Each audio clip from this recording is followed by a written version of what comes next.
He beats the Seahawks, previously 0-5 as a head coach. Russ, a week after losing the home opener for the first time in his career, loses his first career game against Minnesota, and they fall to 1-2. Both teams 1-2, but different feelings. I mean, if you're Minnesota, you're like, man, we're a play away from being 3-0. We've been right there with everybody. Went out to Arizona, probably should have beat Arizona. Week 1, on the road as well. Now we're at home. We get a win. Here we come in a division that maybe if Green Bay doesn't run away with it, we can have and make some noise despite the bad start. Vikes plus 105 on the money line. They were getting 2. You didn't need it. Under hit. Total was 54.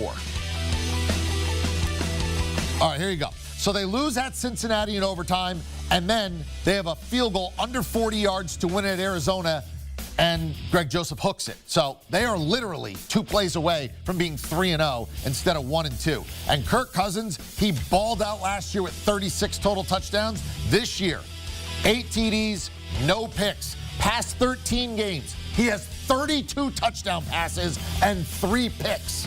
Somebody recognize 8. As you said, JJ, you like that? You like that. If you don't know what that is, look it up. You'll love it. All right, look, I'm not telling you that Kirk Cousins is first-team All-Pro. I'm not telling you that he's Tom Brady. He's not Aaron Rodgers. I'm not even saying that he's one of the top half dozen or 8 guys. But 32 touchdowns and 3 picks, we cannot deny that Kirk Cousins is underrated. And if the Vikes aren't winning, it's not his fault.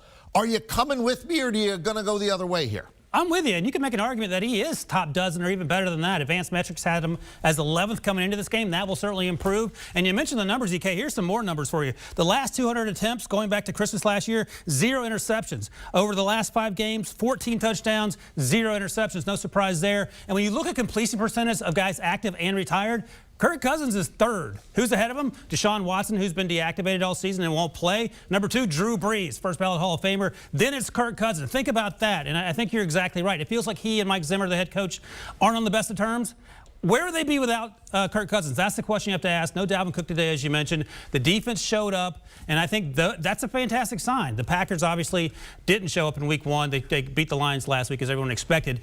This makes the division a lot more interesting, and I think it revolves around the fact that Kirk Cousins, despite very few people outside of EK wanting to give him credit, is playing at such a high level. He's keeping this team in football games. I think that Kirk Cousins is properly rated. I think that he has been consistently above average, consistently good, outside of nationally televised games, outside of primetime, and outside of one playoff game when he won down in the Dome with a really good team effort and a really bad Drew Brees on the other side. Is 32-3 better than good, though? I mean, it's not a week. That's not 3 weeks. It's 32 touchdowns and 3 picks. Sure. He's been great for now. How many? What? We're talking, how long was that? But that's the point. You know, Phillip Rivers was really good for a long time, and they got into the playoffs. And then when the team was crumbling, he was still really good, but you knew that he was still a top 10 or 12 quarterback. And then his arm and his play started deteriorating. All that's fine. Kirk Cousins has played at a level that is solid, but you want him to bring up other guys. And that's the part of being a quarterback that Kirk Cousins has not achieved. He has not unlocked. He has not been the rising tide that has lifted all of the other boats. And so because Kirk Cousins has lacked that, I think that that's what has sort of been the point for me. But he very ho-hum, very much goes about his business. And against the blitz today, 11-12 for 120 yards. He's a very smart quarterback, so he knows where they're going to send an extra man, maybe where they might drop one of those defensive linemen, and I'm going to attack that spot. And did it without Dalvin Cook today when his team really needed it. And again, I think the problems the Vikings have had over the last year and 3 games have really been more on defense than on offense. You know, I sort of think Kirk Cousins is like the Barry White. You know, you put Barry White in the overhead, build a fire, get a nice little bottle of red, and you go in to make the move. If it doesn't work out for you, it ain't Barry White's fault. That's I mean, right now for Minnesota, you know, if they're not getting it done, if they're not winning games, it ain't Kirk Cousins' fault. I'm not telling you he's the main thing, but he's doing his part. It's hard to make the move when you're surrounded by plexiglass.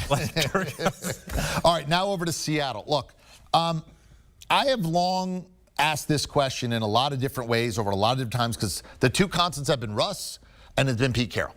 Other than Russ and Pete Carroll, who are the Seahawks? Last year they were the worst defenses in the history of the NFL through 8 games, and then they were one of the top 5 best defenses for the last 8 games of the year. Like, I don't know how you flip that quickly. They've turned over the Legion of Boom. They now have 2 really great wide receivers. But Tyler Lockett didn't show up today. Had a big fumble. I mean, who are the Seahawks other than Pete and Russ? Go. I don't know, and that's the problem. We have no idea who this team is.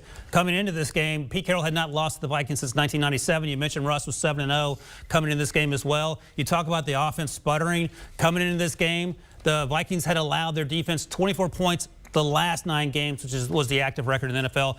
The Seahawks only mustered 17 points. So you wonder, where do they go from here? And the problem is they're not playing in the AFC South. They're playing in the NFC West, arguably the best division in football. And it's going to be a lot of competition. I mean, we were having conversations. Does every team make the playoffs back in August coming out of that division? It doesn't look like it right now. There's a lot to sort out. I don't know if it's a quick fix. I don't know how you do it. And again, we talk about all the time Kirk Cousins not having the pieces around him. Does Russ have the pieces around him to make this thing work as they go down the stretch here? I think he does. I think that he has Chris Carson, who rushed for 80 yards today. He has 2 #1 wide receivers in Tyler Lockett and DK Metcalf. Lockett didn't show up, as EK alluded to today, but he's shown up plenty, and he will continue to. He's had an offensive line that they went out and tried to build. Listen, there aren't 160 good offensive linemen out in the NFL. Good math. Right? Is that right? There's not. And so because of that, sometimes you are going to have weak links. And the Seattle Seahawks have done what they can, I believe, to surround Russell Wilson with enough talent on offense. They've handed him the controls. They let Russ cook. They brought in an offensive coordinator. They brought in an old tight end that he wanted. They went after his favorite wide receivers and all of those things. They've tried to appease Russell Wilson over time, and they've done a number of things. Now it's also on getting the defense together. They got 1 sack on Kirk Cousins. This isn't a world-beating offensive line for the Minnesota Vikings. This is an offensive line that's been exposed a couple of times already this season. You're going to have to get more pressure. We saw them in the second half of last season. They got Carlos Dunlap. They were able to affect the passer for the opponent. They were not able to whatsoever today. Only pressured Kirk Cousins 9 times, and got 1 sack. That's not going to get it done. So, EK, the question is, who are the Seattle Seahawks outside of Russell Wilson and Pete Carroll? They are the Seattle Seahawks with Pete Carroll and Russell Wilson like they've always been. Just, the plan's kind of falling apart. But they usually find a way to get to double-digit wins in the playoffs, right? I mean, they've been the consistent, we find a way. But the division's good enough now that maybe if they don't raise their game, they're not going to get those division wins they usually get. And then, 10-7 with 17 games this year might end up being 8-9 and find their way out of the playoffs if they can't pick it up. Now, want a sports network that delivers everything that matters about the game? The highlights, the picks, the instant analysis. No yelling, no fake debates, no politics. Hit the subscribe button and never miss a moment.